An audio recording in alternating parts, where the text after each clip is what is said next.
வணக்கம். இன்னைக்கு நம்ம பெங்களூர் பிரான்ச் ஆஃபீஸ் வந்திருந்தேன். சரி, இங்க இருந்தே ஒரு வீடியோ பண்ணிடலாம் அப்படின்னு தான் இந்த வீடியோ. ரிப்பீட்டடா நம்மளுடைய சப்ஸ்கிரைபர்ஸ் ஒரு சிலர் சார் பொதுவா எப்பயுமே ஆண்டர்பிரினர்ஸோடைய உரிமைகள் என்ன, அவங்களோட உரிமைகளை எப்படி பாதுகாக்கிறது அப்படின்றத பத்தியே சொல்லிட்டு இருக்கீங்களே. நாங்க எம்ப்ளாயிஸ், தொழிலாளர்கள், நாங்களும் நிறைய இடங்கள்ல ஏமாத்தப்பட்டு இருக்கோம். நாங்க வேலையில சேர்ந்தோம்னா ஆன் டைம்ல சம்பளம் கொடுக்கறது இல்ல, எங்களோட சர்டிபிகேட்டை ஹோல்ட் பண்ணி வச்சுக்கிறாங்க. இந்த மாதிரி நிறைய இடங்கள்ல நாங்களும் பாதிக்கப்படுறோம். ஸோ எங்களோட உரிமைகள், அதாவது எம்ப்ளாயீஸோடைய உரிமைகள் என்ன அப்படின்னு கொஞ்சம் சொல்லுங்களேன் அப்படின்னு கேட்டிருந்தாங்க. ஸோ இந்த வீடியோ மூலியமா நம்ம எம்ப்ளாயீஸ் ஆகிய உங்களுடைய உரிமைகள் எல்லாம் என்ன, அந்த உரிமைகள் பாதிக்கப்படும் பொழுது அதை எப்படி நீங்க உங்களோட உரிமைகளை கேட்டு பெற முடியும், ஸோ அதை பத்தி தான் இன்னைக்கு நம்ம இந்த வீடியோல பார்க்க போறோம். நம்ம வீடியோஸை ரெகுலரா ஃபாலோ பண்ணிட்டு இருக்கக்கூடிய ஆண்டர்பிரினர்ஸ் கோச்சுக்காதீங்க. இந்த வீடியோஸை பார்த்து உங்களோட எம்ப்ளாயிஸ் உங்ககிட்ட சார் என்னோட உரிமைகள் எல்லாம் இதாமே, ஏன் இதெல்லாம் கொடுக்காம இருக்கீங்க அப்படின்னு சொல்லி கேட்கலாம். பட் எம்ப்ளாயிஸ் அப்படின்றவங்க தான் நம்ம ஆர்கனைசேஷனோட பேக் போன். ஸோ அவங்களோட உரிமைகளை பாதுகாக்க வேண்டியது ஆண்டர்பிரினர்ஸ் ஆகிய நம்மளோட கடமை தான். ஸோ அந்த விஷயங்கள் எல்லாத்தையும் அவங்க கிட்ட சரிவர கொடுக்கறதா எப்பயுமே நியாயம். அண்ட் நிறைய பேர் வேலை செஞ்சுட்டு இருப்பாங்க, சொந்தமா பிசினஸ் ஆரம்பிக்கணும் அப்படின்னு ஆசை இருக்கும். ஸோ அவங்களுக்காக நாங்கள் பிரத்யேகமா நிறைய ட்ரைனிங் ப்ரோக்ராம்ஸ் கொடுத்துட்டு இருக்கோம். அதுக்காக ஒரு கம்யூனிட்டியும் பில்ட் பண்ணிட்டு இருக்கோம். ஸோ அந்த கம்யூனிட்டியில ஜாயின் பண்றதுக்கும் அந்த ட்ரைனிங் ப்ரோக்ராம்ஸ்ல ஜாயின் பண்றதுக்கான லிங்க் அப்படின்றது டிஸ்கிரிப்ஷன்ல கொடுத்துருக்கோம். அந்த லிங்கை கிளிக் பண்ணி நீங்களும் தொழில் முனைவோர் ஆகலாம். அண்ட் நான் அறிவழகன், பிசினஸ் லாயர். என்னோட கம்பெனி பேரு லா இன்டெலிஜென்சியா பிரைவேட் லிமிடெட்.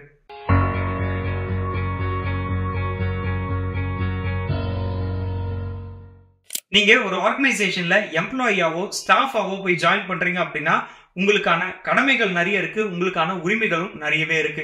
அதுல முதல் விஷயம் என்ன அப்படின்னு பாத்தீங்கன்னா எம்ப்ளாயர் எம்ப்ளாயி அக்ரிமெண்ட்.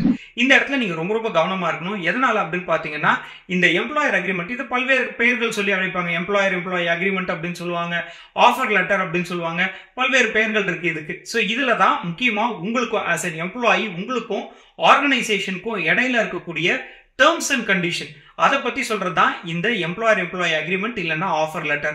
ஸோ இதுல குறிப்பா என்னென்ன சொல்லியிருப்பாங்க அப்படின்னு பாத்தீங்கன்னா உங்களுடைய சம்பளம் எவ்வளோ, உங்களுடைய ஜாப் டிஸ்கிரிப்ஷன், நீங்க என்னென்ன வேலைகள் செய்யணும், இஃப் சப்போஸ் நீங்க வேலையை விட்டு போறோம் அப்படின்னா அதுக்கு என்னென்னலாம் நீங்க ஃபாலோ பண்ண வேண்டியிருக்கு, இந்த மாதிரி நிறைய விஷயங்கள் இந்த எம்ப்ளாயர் எம்ப்ளாயி அக்ரிமெண்ட் இல்ல ஆஃபர் லெட்டர்ல இருக்கும். ஸோ இதை ப்ராப்பரா படிச்சு பார்த்து ஒவ்வொரு டேர்ம்ஸும் அண்டர்ஸ்டாண்ட் பண்ணிட்டு அதுக்கப்புறமா கையெழுத்து போடுங்க. இன்னும் ஒரு சில இடங்கள்ல என்ன பண்றாங்க அப்படின்னா இதை கையெழுத்து போட்டுட்டு திரும்பவும் கம்பெனிலேயே கொடுத்துடுறாங்க, தங்களுக்குன்னு ஒரு காப்பி ரீட்டைன் பண்ணி வைக்க மாட்டாங்க. ஸோ இதனால என்ன ஆகும் அப்படின்னா உங்களோட ஆர்கனைசேஷன்ல உங்களுக்கும் உங்களோட ஆர்கனைசேஷன் இல்ல உங்களுக்கும் உங்களோட ஹெச்ஆருக்கு ஏதாவது ப்ராப்ளம் வருது, அந்த டைம்ல இந்த எம்ப்ளாயர் எம்ப்ளாயி அக்ரிமெண்ட் தான் பேசும். ஸோ இதுல தான் உங்களுடைய வேலையை பத்தின அத்தனை தகவல்களும் நிறைஞ்சிருக்கும். ஸோ இதுக்கான ஒரு காப்பியை நீங்க ரீட்டைன் பண்ணி வச்சுக்கோங்க. அது மட்டும் இல்லாம இதை பத்திரமாவும் வச்சுக்கோங்க. ஏன்னா ஒரு 4-5 வருஷம் கம்பெனில ஒர்க் பண்ணுவாங்க, அதுக்கப்புறமா ஒரு 5 வருஷம் கழிச்சு ரிலீவ் ஆகும் பொழுது ஐயோ இந்த ஆஃபர் லெட்டர் இல்லையே, காணாம போயிடுச்சு, நான் என்ன பண்றது அப்படின்னு சொல்லி நிற்பாங்க. ஸோ அந்த மாதிரியான சமயங்கள்ல இந்த எம்ப்ளாயர் எம்ப்ளாயி அக்ரிமெண்ட் தான் உங்களுக்கு கை கொடுக்கும். ஸோ இதை கவனமா பத்திரமா அடுத்து நீங்க எப்போ இந்த வேலையை விட்டு போறீங்களோ அது வரைக்கும் இதை பத்திரமா ரீட்டைன் பண்ணி வச்சுக்கோங்க. ரெண்டாவது விஷயம் சம்பளம், அதாவது சேலரி. ஸோ ஒவ்வொரு எம்ப்ளாயிஸுமே ஆர்கனைசேஷன்ல ஒர்க் பண்றதுக்கு 2 ரீசன் தான். ஒன்னு கெரியர் growth, ரெண்டாவது ஃபினான்ஷியல் ஸ்டெபிலிட்டி. தங்களோட கெரியர் அடுத்தடுத்த நிலைக்கு எடுத்துட்டு போகணும், அதே சமயம் தங்களுக்கு தேவையான பணத்தை சம்பாதிக்கணும். ஸோ இந்த காரணத்துக்காக தான் இதுல பாத்தீங்கன்னா பேமெண்ட் ஆஃப் வேஜஸ் ஆக்ட் அப்படின்னு ஒரு சட்டம் இருக்கு. ஸோ இந்த சட்டம் என்ன சொல்லுது அப்படின்னா ஒவ்வொரு நிறுவனமும் அவங்களுடைய தொழிலாளிகளுக்கு சொன்ன தேதியில, அதாவது நம்ம ஒரு 5ஆம் தேதி சம்பளம் கொடுக்குறோம் அப்படின்னு ஆஃபர் லெட்டர்லயோ டேர்ம்ஸ் அண்ட் கண்டிஷன்ஸ்லயோ போட்டிருக்கோம் அப்படின்னா அந்த 5ஆம் தேதிக்குள்ள சம்பளத்தை கொடுக்கணும். இல்ல 10ஆம் தேதி சொல்றோமோ 10ஆம் தேதிக்குள்ள சம்பளத்தை கொடுக்கணும். ஸோ அந்த தேதி அப்படின்றத ஆன் டைம்ல நம்ம ஃபாலோ பண்ணணும். ஸோ இது முதல் விஷயம். ரெண்டாவது விஷயம் என்ன அப்படின்னு பாத்தீங்கன்னா சொல்லக்கூடிய சம்பளம் இவ்வளவு. ஆஃபர் லெட்டர்ல நம்ம இவ்வளவு சம்பளம் போட்டிருக்காங்க, இவ்வளவு பிடிப்பு பிடிக்கணும் அப்படின்றத போட்டிருக்காங்க, இஎஸ்ஐ பிஎஃப் அந்த மாதிரியான பிடிப்புகள் பிடிக்கணும் அப்படின்னு போட்டிருக்காங்க. அதுல குறிப்பிட்ட பிடிப்புகளை மட்டும்தான் பிடிக்க முடியுமே தவிர அதை தாண்டி இதுக்காக நான் இந்த விஷயத்துக்காக நான் இன்னும் ஒரு 2000 ரூபாய் கட் பண்றேன், அந்த விஷயத்துக்காக நான் 5000 ரூபாய் கட் பண்றேன், அந்த மாதிரிலாம் அன்லாஃபுல் டிடக்ஷன்ஸ் அப்படின்றது பண்ணவே கூடாது. இதுவும் பேமெண்ட் ஆஃப் வேஜஸ் ஆக்ட்ல சொல்லி இருக்கக்கூடிய ஒரு விஷயம். ஸோ இந்த 2 விஷயமும் உங்களுக்கு பாதிச்சது அப்படின்னா கட்டாயம் நீங்க உங்களுடைய வாய்ஸ் அவுட் பண்ணலாம், நீங்க குரல் எழுப்பலாம். எனக்கான சேலரி ஆன் டைம்ல வரல, இல்ல எனக்கான சேலரி சரி வர எனக்கு கிடைக்கல. ஸோ இந்த 2 விஷயமே நீங்க உங்களுடைய எம்ப்ளாயர் கிட்ட கட்டாயம் கேட்கலாம். அடுத்து 3வது விஷயம் வேலை நேரம். வேலை நேரம் அப்படின்றது ஒரு தொழிலாளர் அந்த நிறுவனத்துக்காக எவ்வளவு நேரம் ஆபீஸ்ல ஒர்க் பண்ணணும் அப்படின்றது தான். நிறைய நிறுவனங்கள் வந்து பாத்தீங்கன்னா 10 மணி நேரம் 12 மணி நேரம்லாம் தங்களோட எம்ப்ளாயிஸ் கிட்ட வேலை வாங்குறாங்க. ஆனா இதை கவர்ன் பண்ணக்கூடிய சட்டம் என்ன சொல்லுது அப்படின்னு பாத்தீங்கன்னா, இதோடைய சட்டம் அப்படின்றது ஃபேக்டரிஸ் ஆக்ட், இன்னொன்னு ஷாப் அண்ட் எஸ்டாப்ளிஷ்மெண்ட் ஆக்ட் அப்படின்னு 2 சட்டங்கள் இருக்கு. இதன்படி ஒரு நிறுவனம் ஒரு தொழிலாளரை 9 மணி நேரத்துக்கு மேல வேலை செய்ய சொல்லி கட்டாயப்படுத்த முடியாது. ஸோ உங்களோட நிறுவனம் உங்களை வந்து ஒரு 10 மணி நேரம் 12 மணி நேரம் வேலை செய்ய சொல்லுது அப்படின்னா இந்த factories act, shop and establishment act உங்களுக்காக துணை நிற்கும். ஸோ நீங்க இவ்வளவு நேரம் தான் சரி என்னால் வேலை செய்ய முடியும், எனக்குன்னு பர்சனல் ஒர்க் இருக்கு, என்னுடைய குரோத்தையும் நான் ஃபோக்கஸ் பண்ணணும், எனக்கான கடமைகளை நான் வீட்டில் போய் செய்ய வேண்டிய வேலைகள் இருக்கு, அதனால என்னால் இவ்வளவு நேரம் தான் வேலை செய்ய முடியும், இதுக்கு மேல என்னால் செய்ய முடியாது அப்படின்றத நீங்க கட்டாயம் சொல்ல முடியும். அடுத்து 4வது விஷயம் என்ன அப்படின்னு பாத்தீங்கன்னா, வேலையில இருந்து ரிசைன் பண்றது, அதாவது ராஜினாமா பண்ணிட்டு வேற ஒரு வேலைக்கு போய் ஜாயின் பண்றது. இதுல உங்களோட உரிமையும் இருக்கு, உங்களுடைய கடமை அப்படின்னு 2 விஷயங்கள் இருக்கு. முதல்ல உங்களுடைய கடமை என்ன அப்படின்னு பாத்தீங்கன்னா, நீங்க ரிலீவ் ஆகும்போது ப்ராப்பரான டேர்ம்ஸ்ல நீங்க ரிலீவ் ஆகணும்.